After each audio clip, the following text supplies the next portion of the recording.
Bonjour, ici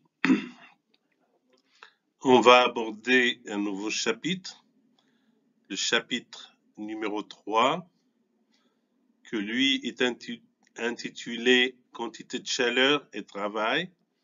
Chaleur, on la note en général par Q majuscule et travail, on le note par W majuscule. Ce troisième chapitre va être divisé en deux grandes parties. Le 3.1, quantité de chaleur, et le 3.2, travail. Alors, on commence par la chaleur. On commence par la quantité de chaleur. Alors, deux corps A et B, de températures différentes, TA et TB, mis en contact, entre guillemets, ça veut dire en contact ou proche, même s'ils ne sont pas tout à fait en contact.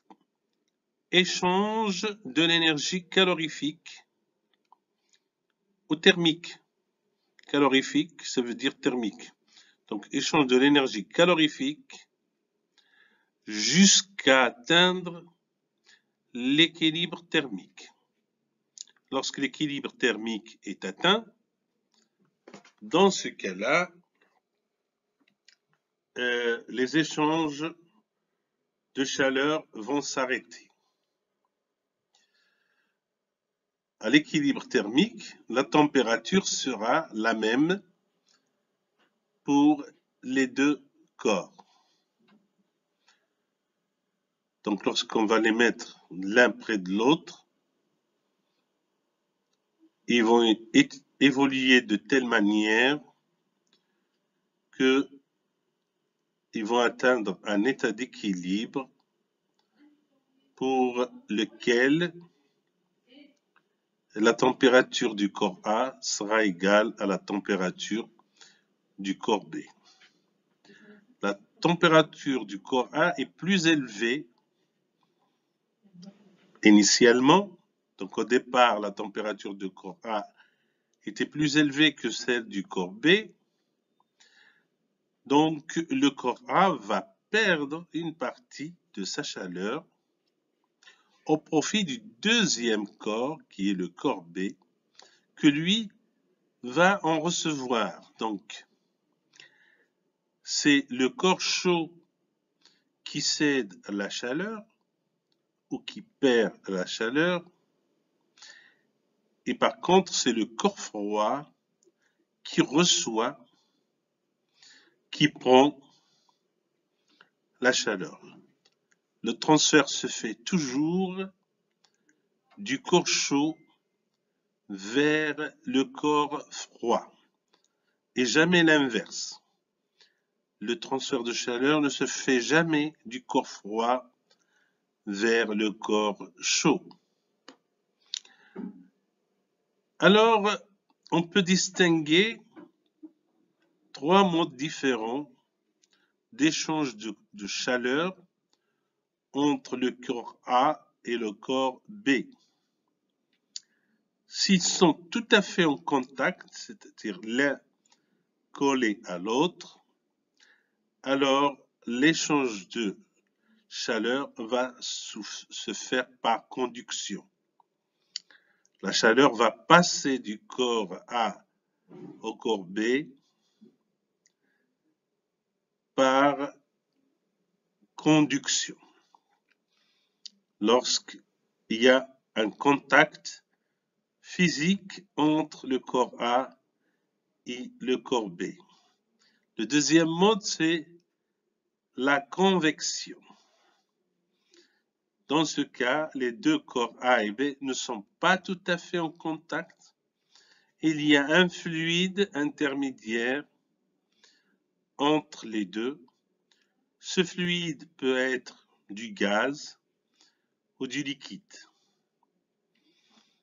Et le transfert du corps A vers le corps B se fait à travers ce fluide-là. Dans ce cas-là, le mode de transfert de chaleur, on l'appelle la convection. Le troisième mode, c'est le rayonnement. Donc, dans ce cas-là, la chaleur est portée à travers le vide. En général, entre les deux corps A et B, il y a le vide ou bien l'air. L'air, en général, est assimilé au vide. Donc, dans ce cas-là, le transfert de la chaleur du corps A au corps B se fait par rayonnement. Ça veut dire par les ondes électromagnétiques visibles.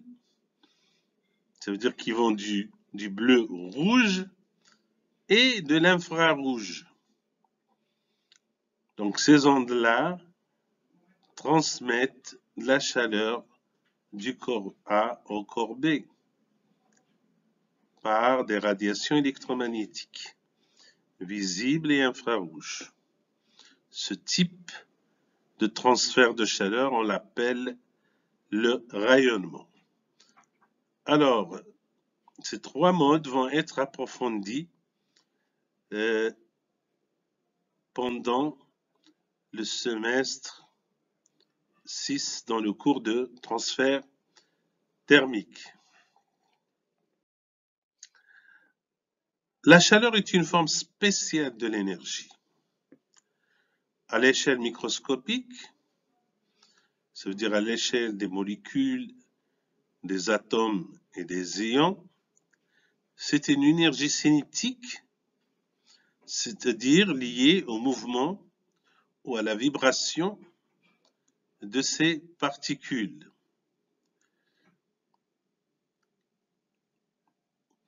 Ça veut dire c'est l'énergie cinétique échangée par l'agitation moléculaire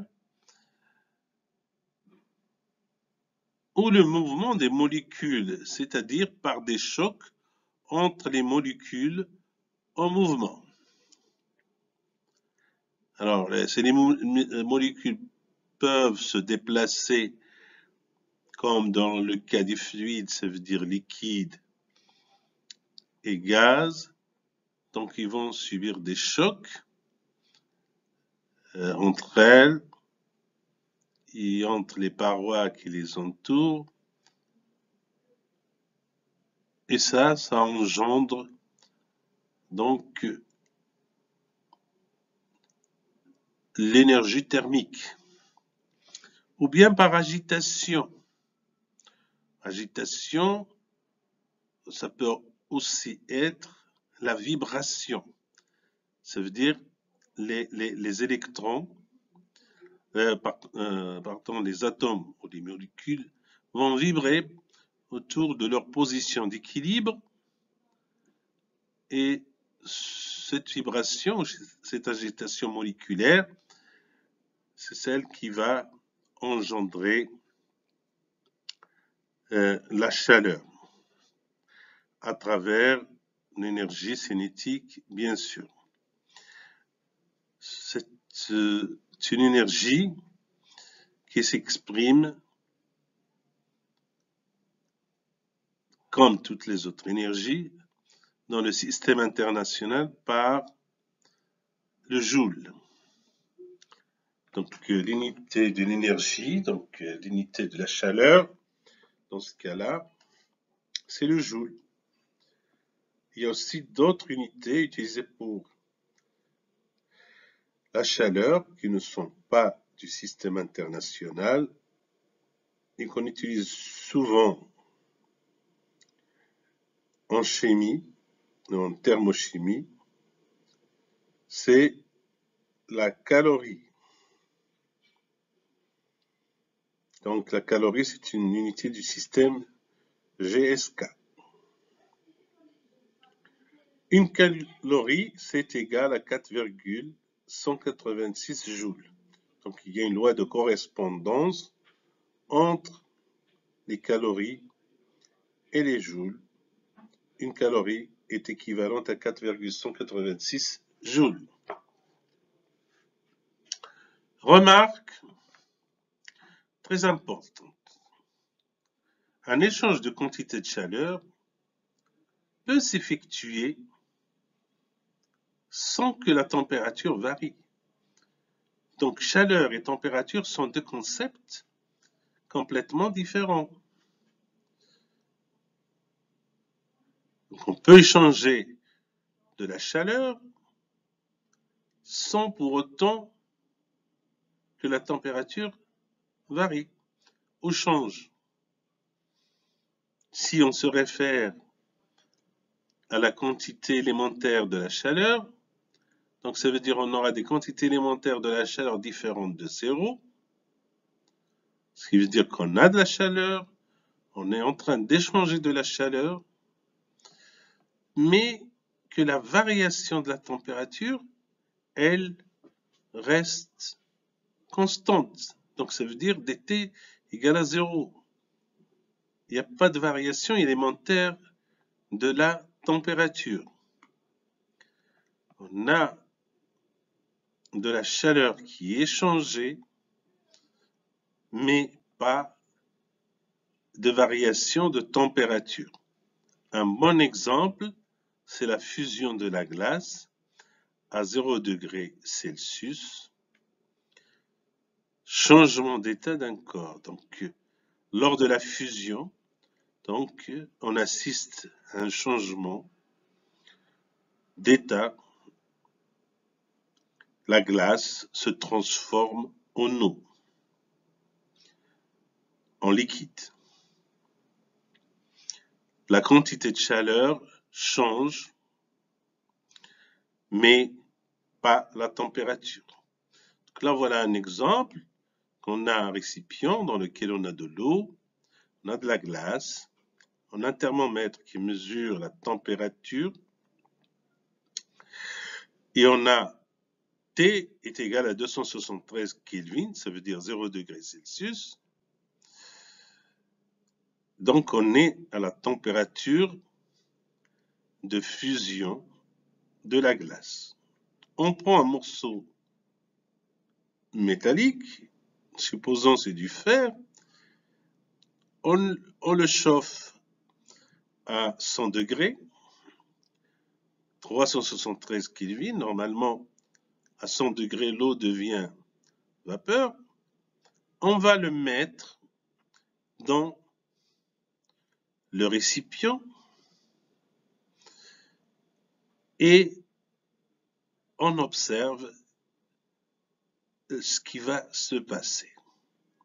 Ce qui se passe, c'est qu'il y a une quantité de la glace qui devient de l'eau, mais pas toute la glace. Il reste encore de la glace et la température continue à indiquer 0 degré Celsius, ou bien, si vous le voulez, 273 Kelvin. Ça veut dire qu'au cours de cette transformation, de cet état-là à cet état-là, la température n'a pas changé, puisqu'elle est restée égale à 0 degré Celsius. Sinon, ce morceau de glace serait fondu. Mais par contre, il y avait un échange de chaleur dans ce système. Le morceau de fer chaud a échangé de la chaleur avec l'ensemble glace plus eau, et il a fait fondre une partie de la glace. Donc dans ce cas-là, on appelle ça, cette chaleur-là qui n'est pas nulle, on l'appelle la chaleur latente. Contrairement à la chaleur sensible. Chaleur sensible, c'est lorsqu'il y a variation de température, et chaleur latente, c'est lorsqu'il n'y a pas de changement de température. En l'occurrence, ici, la température est 0. Un autre cas, il peut y avoir aussi des variations de température. Dans ce cas-là, c'est la température qui varie, mais sans échange de chaleur. Ça veut dire la variation de la chaleur ou l'échange de chaleur, plutôt, identifié par sa forme différentielle ici, égale à 0. Mais la variation de température est différente de 0. Ça veut dire la température varie sans que le système échange de chaleur avec le milieu extérieur parce que le système est bien protégé par une paroi qu'on appelle adiabatique ou bien caloréfugée ou bien adiatherme. La paroi est adiabatique ou bien elle est caloréfugée ou bien adiatherme. Donc, ça veut dire que c'est une paroi imperméable à la chaleur. Il ne laisse s'échapper de la chaleur du système, ni laisse que le système reçoit de la chaleur de l'extérieur. Dans ce cas-là, la chaleur ne va pas varier parce qu'il n'a rien reçu de l'extérieur et il n'a pas cédé de la chaleur à l'extérieur. Par contre, la température du système peut varier. Ça, c'est un autre contre-exemple qui bien illustre la non-correspondance entre la variation de la température et l'échange de la chaleur. Chaleur massique. Comme bien son nom l'indique, chaleur massique, c'est la chaleur par unité de masse. Alors, qu'est-ce que c'est? Lorsqu'un système de masse M absorbe ou cède, absorbe, ça veut dire reçoit, ou cède une quantité de chaleur, même infinitésimale, delta Q, pendant que sa température varie d'une quantité infinitésimale dt, en passant de T à T plus dt, on définit la chaleur massique C du système par l'équation ou l'expression suivante. Dans ce cas-là, il y a une variation de température, il y a un échange de chaleur. Ici, on parle des cas qui sont différents des deux cas précédents. Donc, la variation ou la quantité de chaleur élémentaire échangée par le système sur la variation élémentaire de la température fois 1 sur la masse du système nous donne la chaleur massique. On peut aussi exprimer la chaleur élémentaire échangée, delta Q, par le produit de M par la chaleur massique par la variation élémentaire de température. Donc M, c'est la masse du système. C est la chaleur massique à la température exprimée en joules par kilogramme Kelvin. Ça, c'est l'unité de la chaleur massique.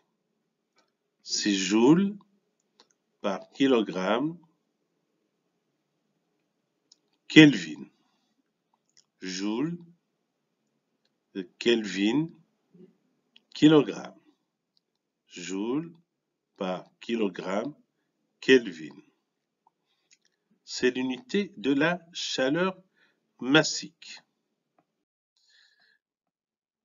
Chaleur massique à volume constant ou à pression constante. Pour un système caractérisé par les trois variables d'état, pression, volume et température,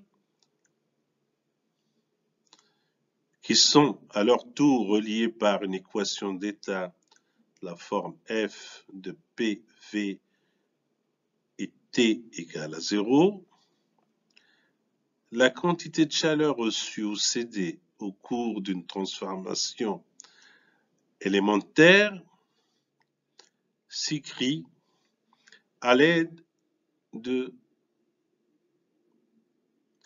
deux de ces variables, seulement à l'aide de deux de ces trois variables. Sous la forme, si on choisit la température et le volume, donc la variation élémentaire de la chaleur ou la forme différentielle de la chaleur, c'est égal à d rond Q sur d rond T à volume constant fois dt plus d rond Q sur d rond V à température constante dV. Ça, c'est l'expression 1. Ou bien en fonction de la température et de la pression, delta Q est égal à d rond Q sur d rond T à pression constante dt plus d rond Q sur d rond P à température constante dP. Et pareil, si on choisit le volume et la pression comme variable, donc delta Q c'est d rond Q sur d rond V à P constante dV plus d rond Q sur d rond P à volume constant dP. On a trois expressions de la chaleur en utilisant à chaque fois deux variables d'état indépendantes. Alors maintenant, si on se fixe le volume, ça veut dire on prend le volume constant. On obtient à partir de l'expression 1, celle-là, que CV est égal à 1 sur M delta Q sur dt à volume constant.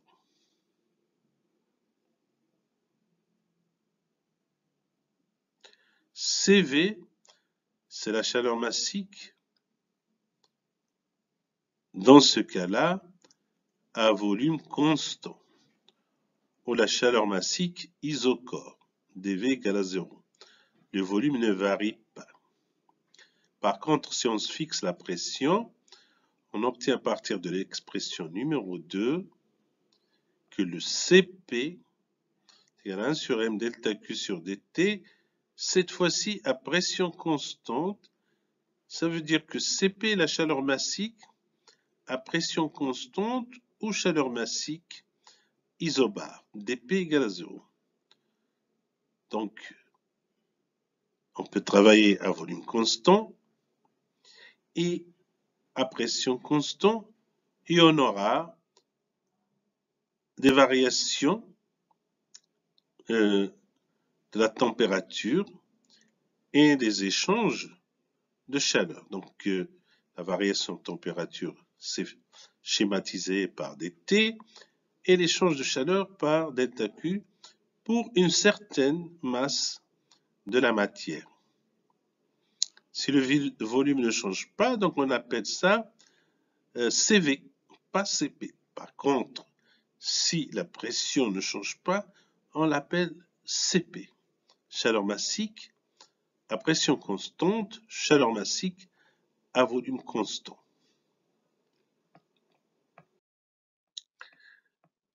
Chaleur échangée. Alors, il y a des chaleurs échangées à volume constant et des chaleurs échangées à pression constante.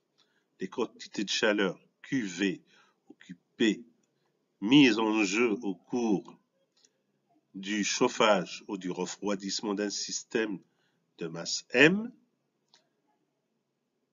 qui passe de la température TI à la température finale TF, vont s'écrire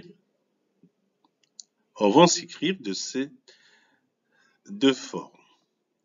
Lorsqu'il s'agit de la chaleur échangée au cours de la transformation isochore, ça veut dire un volume constant, on intègre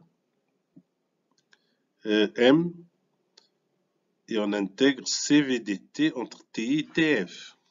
M, c'est une constante, donc la masse sort de l'intégrale.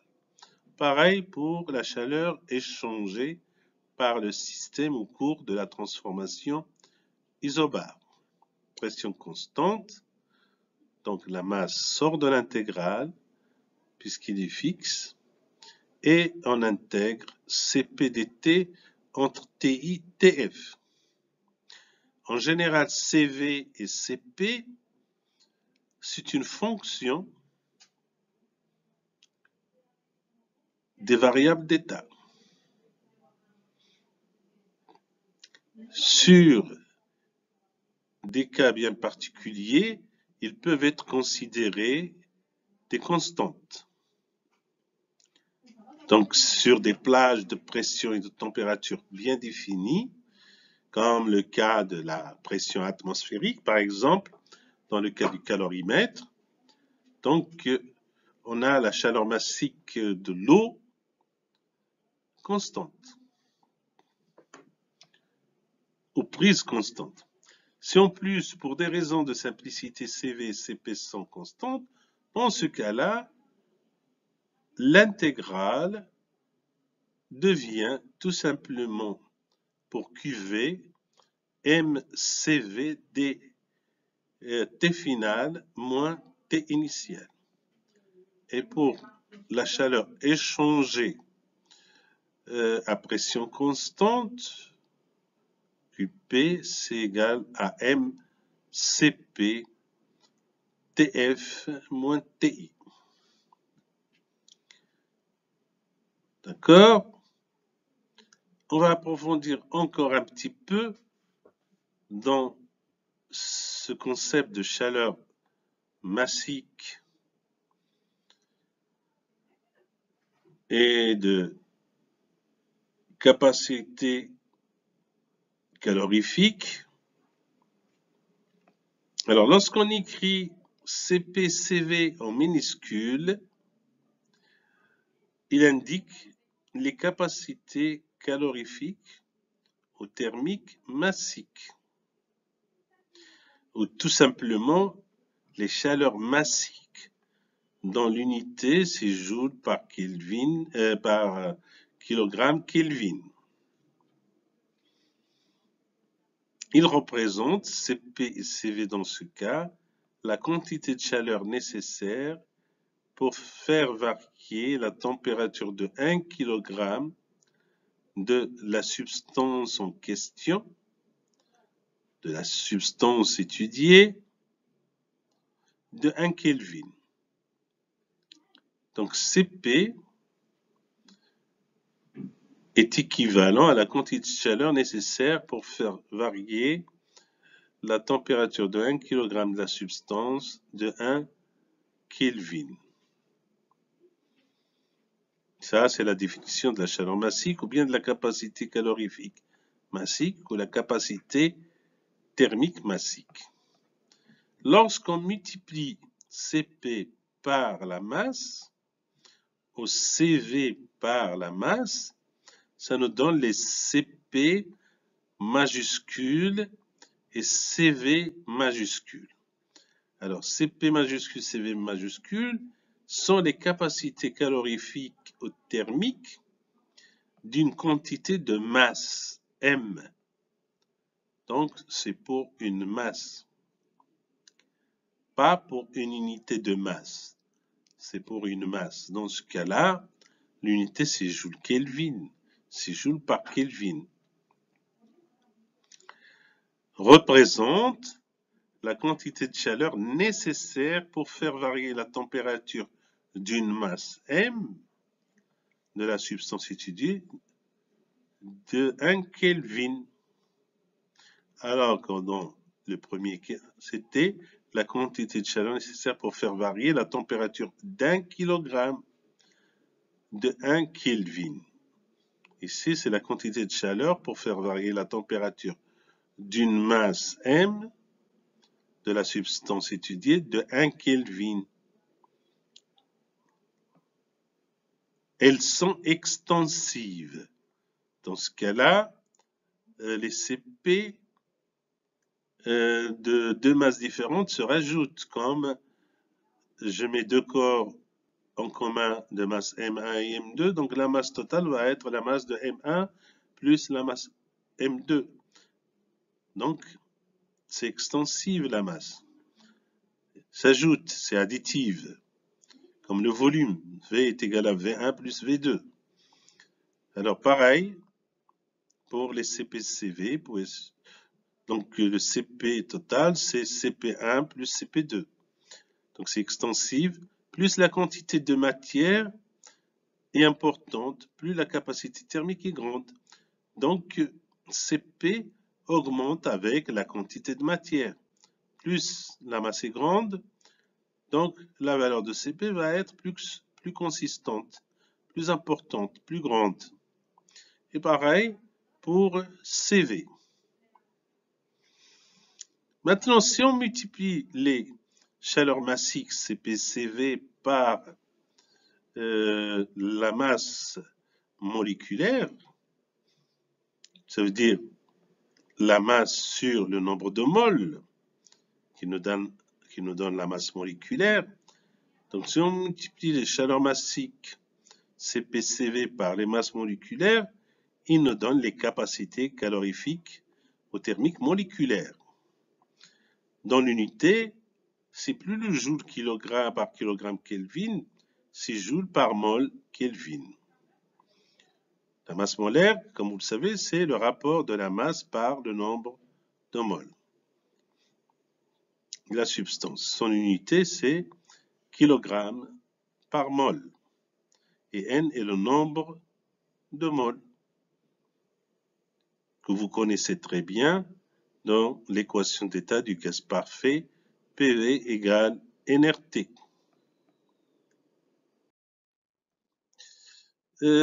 Continue sur ces capacités-là pour vous montrer des particularités très importantes. Dans le cas de la capacité calorifique massique ou chaleur massique, par exemple ici, on prend une substance qui est de l'eau. Alors sa capacité calorifique massique est égale à 4180 joules par kilogramme Kelvin. Donc ça veut dire que pour faire varier la température de l'eau de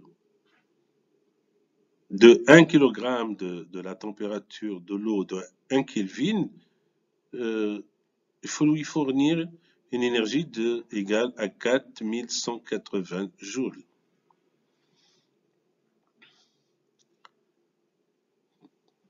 Donc si on donne à l'eau,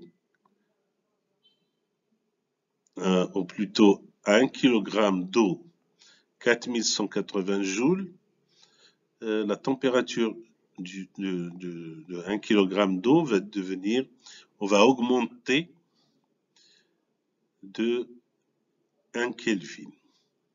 Donc va varier, va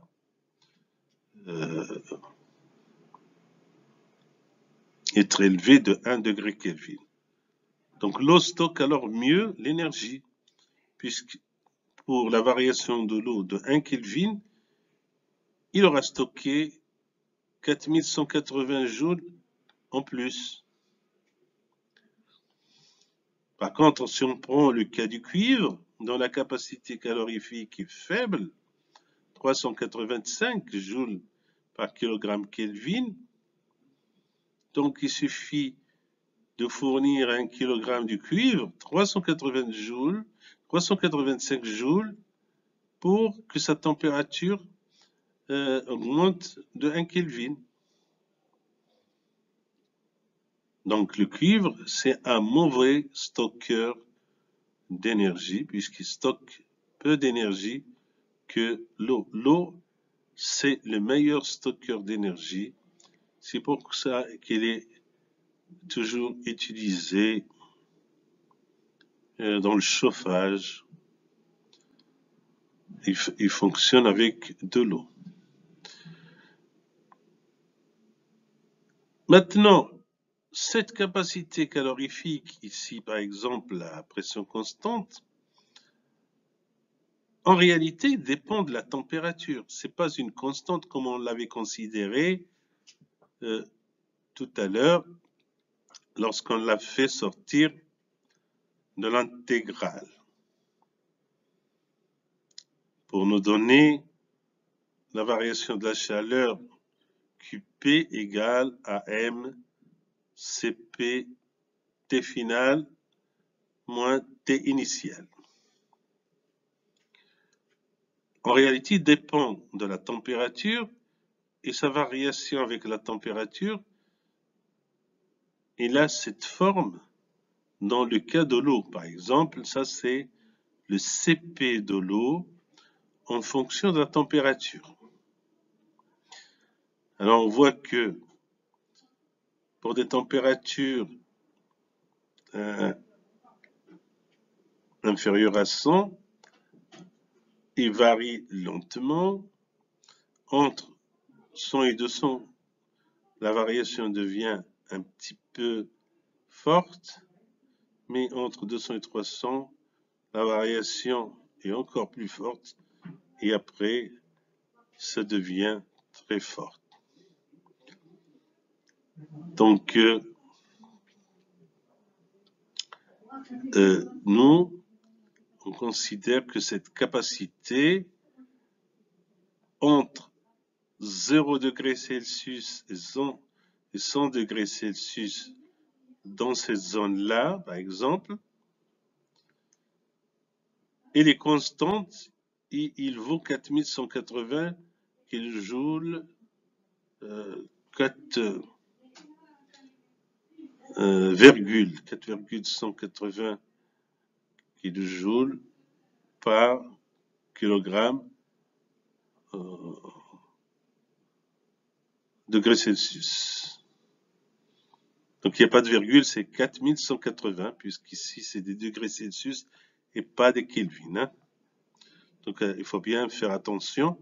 Ou bien si on veut l'exprimer en fonction de Kelvin, c'est 4,18 kJ par kilogramme Kelvin. Il faut bien faire attention lorsqu'on passe de degrés Celsius au Kelvin dans le cas de CP.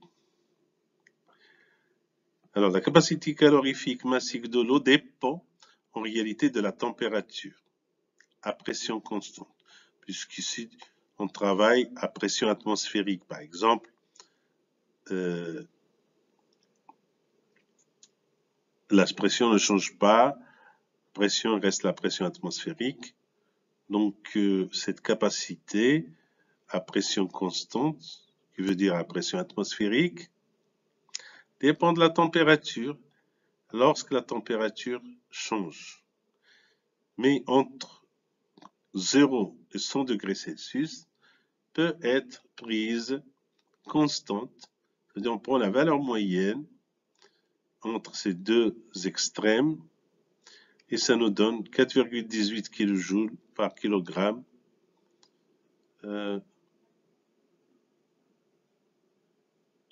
Kelvin.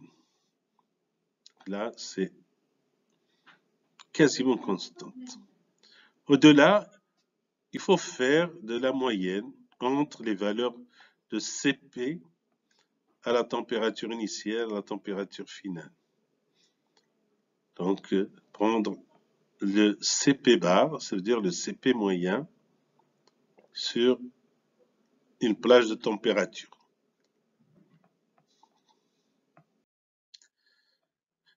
Chaleur latente de changement de phase ou de changement d'état d'un corps pur. Donc, lorsqu'on change d'état, lorsque la matière change d'état, sa température reste constante.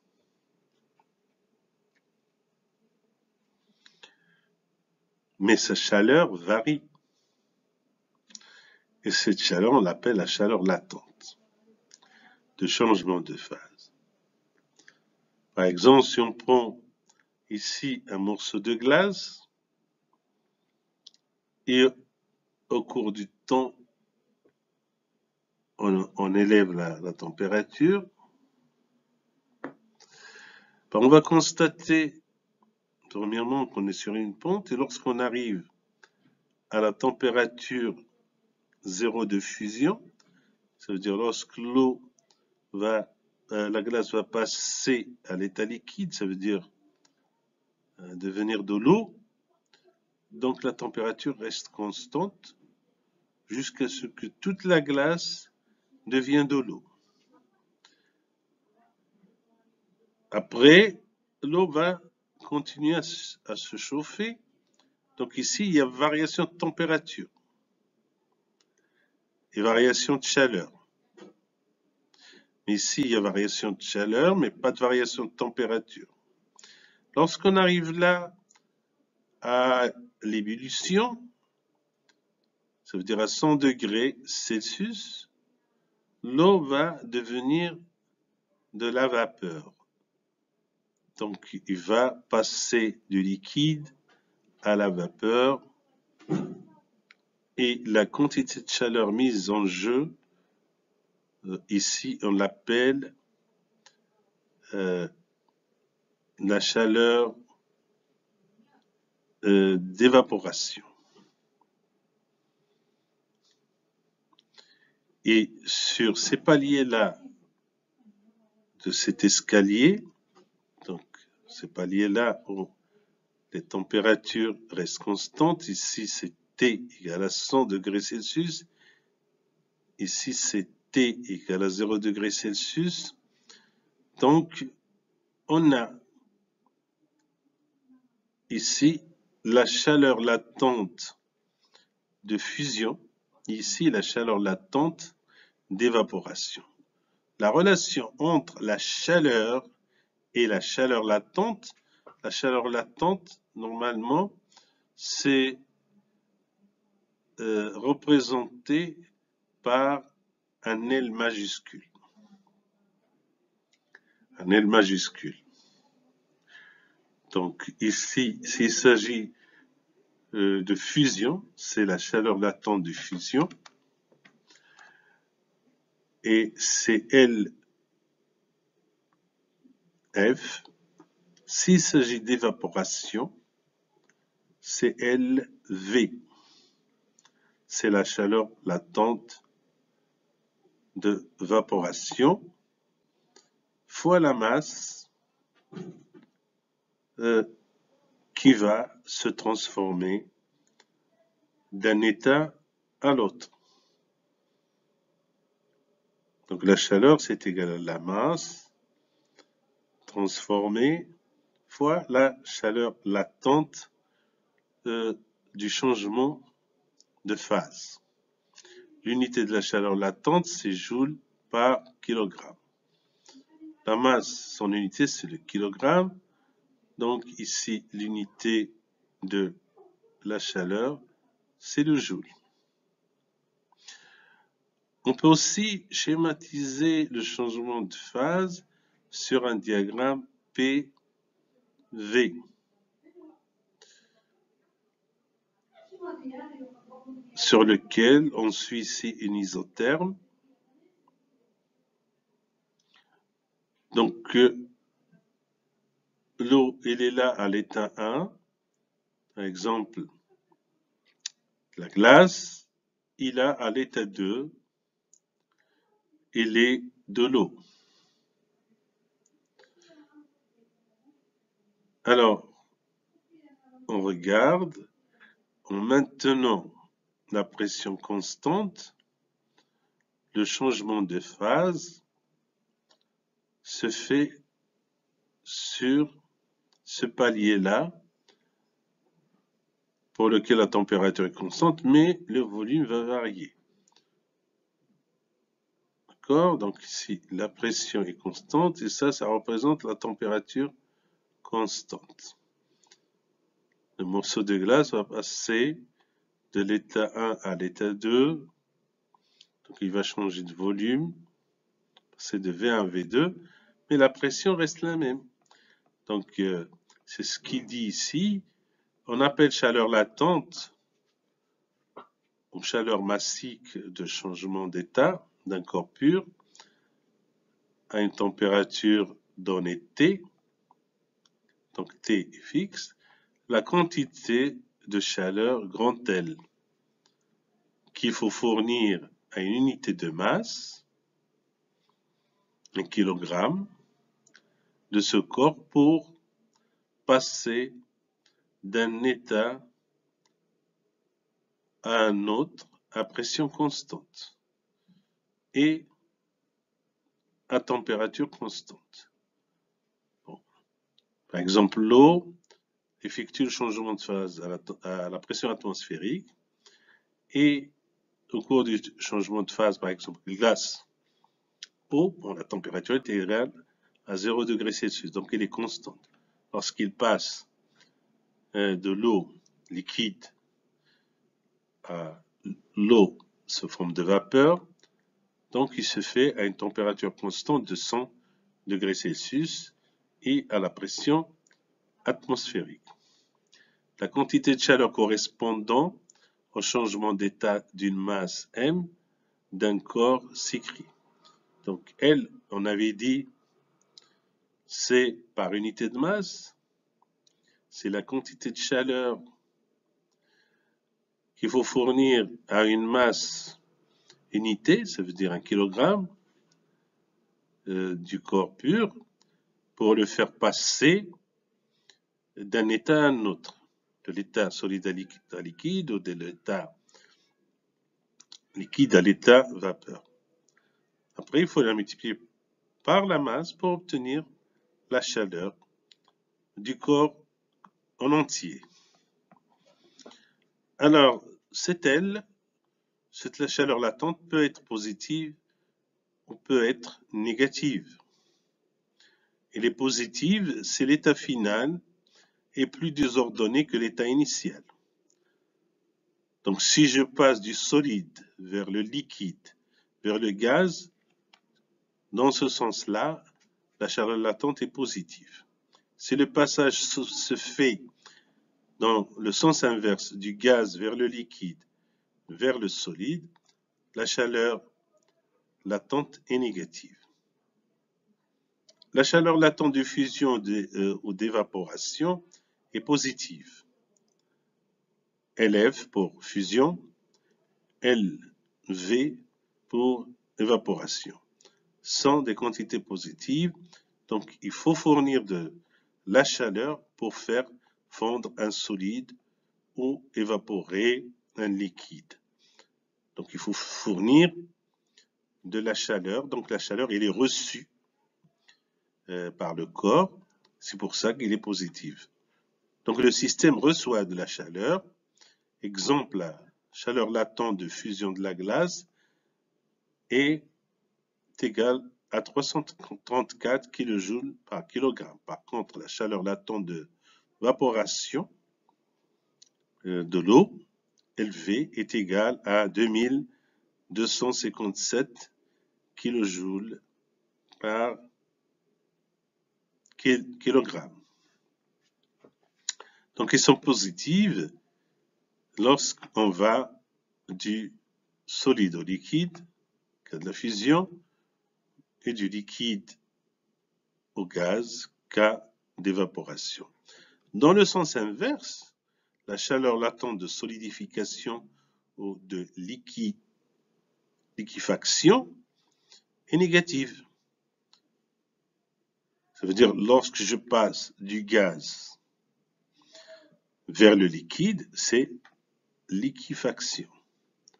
Chaleur latente de liquéfaction. Lorsque je passe du liquide vers le solide, c'est la chaleur latente de solidification. ces deux quantités, ces deux chaleurs latentes sont négatives. Parce que le passage se fait d'un état ordonné de la matière d'un état désordonné de la matière à un état ordonné. Le solide il est plus ordonné que le liquide, et le liquide il est plus ordonné que le gaz. Si je passe du gaz vers le liquide et du liquide vers le solide, la chaleur latente sont positives. Dans le cas contraire, ils sont négatifs. Si je passe du solide vers le liquide et du liquide vers le gaz.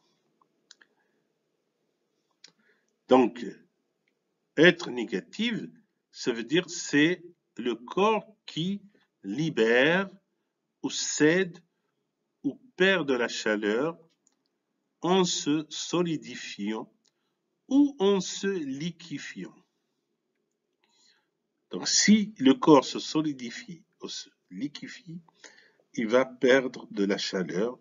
Donc, cette chaleur échangée est négative. Lorsque le corps subit de la fusion et de l'évaporation, ces chaleurs latentes vont être positives parce que le corps va recevoir, va prendre de la chaleur de l'extérieur pour effectuer ces changements de phase. Alors la chaleur latente dépend aussi de la température comme la chaleur massique, CP ou CV. Donc ici, la chaleur latente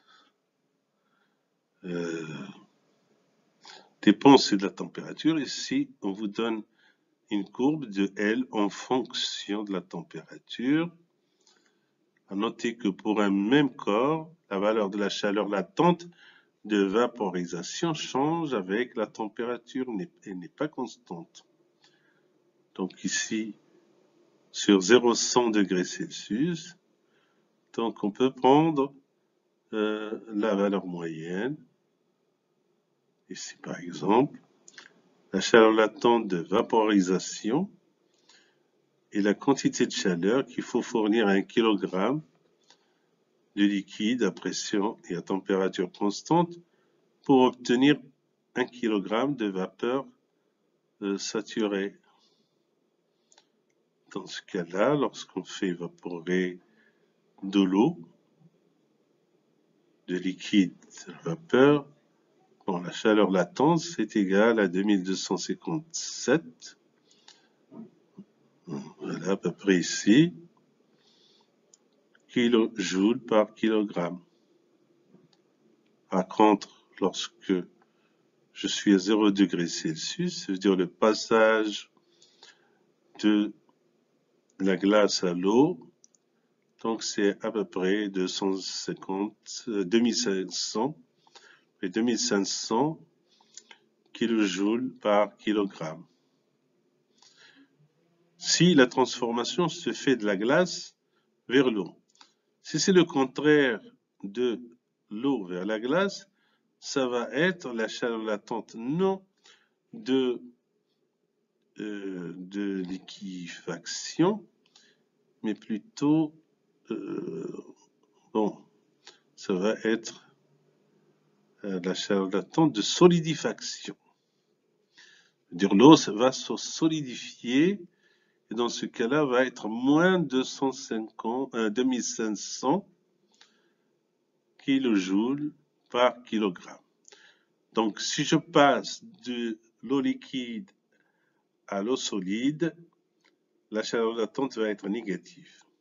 Si je passe donc j'ai dit de l'eau liquide à la glace, ça va être négatif. Si je passe de la glace vers l'eau, la chaleur latente de fusion va être positive, ça va être 2500. Le cas contraire va être moins 2500. Par contre, à 100 degrés, si je passe de l'eau à la vapeur, ça va être la chaleur latente d'évaporation. Donc ça va être positif, 2257 kJ par kilogramme.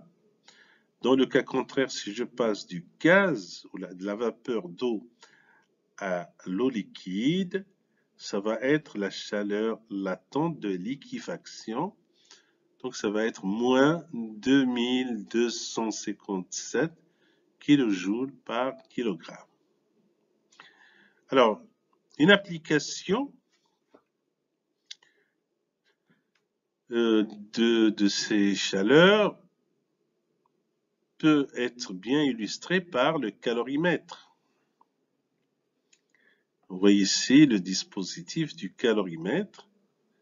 Ici, le type, on l'appelle vase de Dewar. Ce type de calorimètre. Alors, définition, c'est quoi le calorimètre? Le calorimètre, c'est la mesure la calorimétrie est la mesure des échanges de quantité de chaleur entre des corps différents. Ça veut dire on va mettre à l'intérieur du calorimètre des corps différents à des températures différentes. Ils vont échanger entre eux de la chaleur. Mais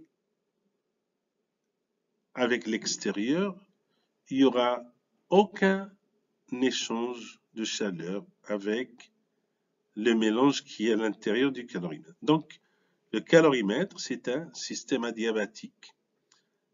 Il ne laisse pas s'échapper de la chaleur, ni reçoit de la chaleur de l'extérieur.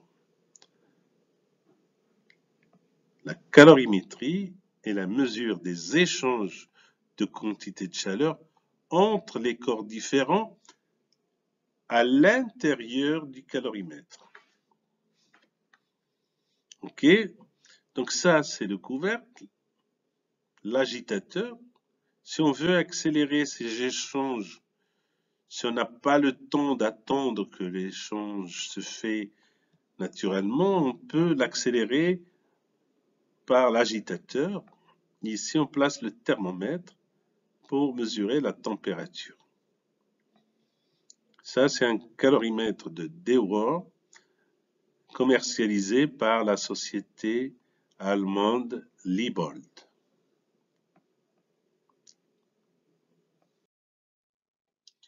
Donc voilà, on schématise le calorimètre, l'enceinte du calorimètre.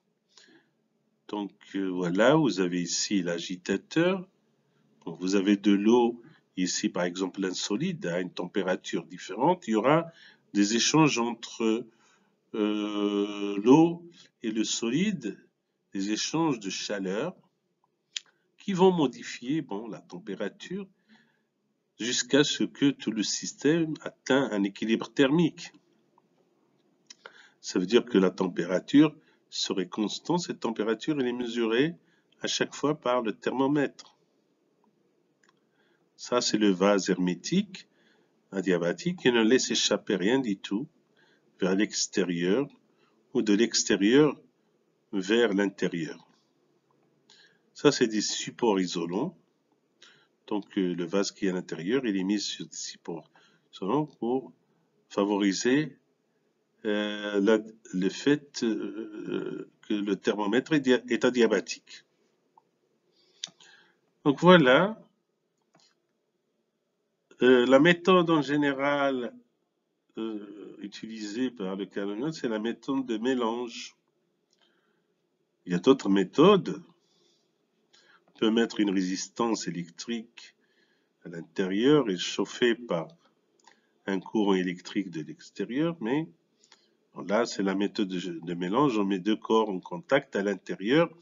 Ils vont échanger de la chaleur entre eux. La méthode calorimétrique la plus utilisée est la méthode des échanges, dans laquelle les échanges de quantité de chaleur se font à pression constante.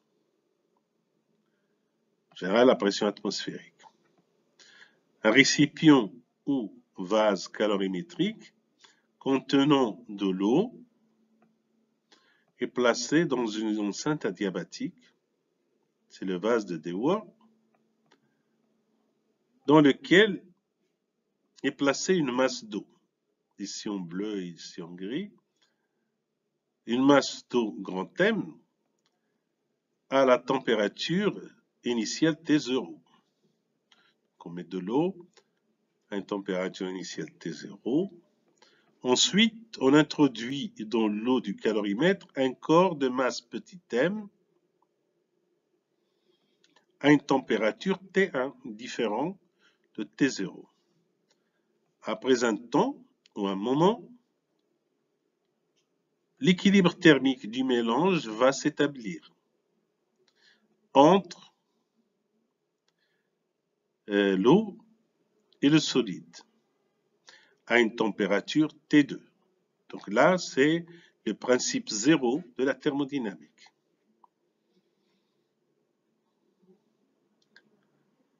Deux corps en contact à des températures différentes vont évoluer vers une même température, qui sera la température d'équilibre. Principe zéro de la thermodynamique sur laquelle il est basé le thermomètre, aussi il est basé le calorimètre. Donc après un moment, la température du mélange va se fixer, se stabiliser à une température T2 différente de T0, différente de T1. T0, c'est la température initiale de l'eau et T1, c'est la température initiale du solide. T2, c'est la température finale de l'eau et du solide.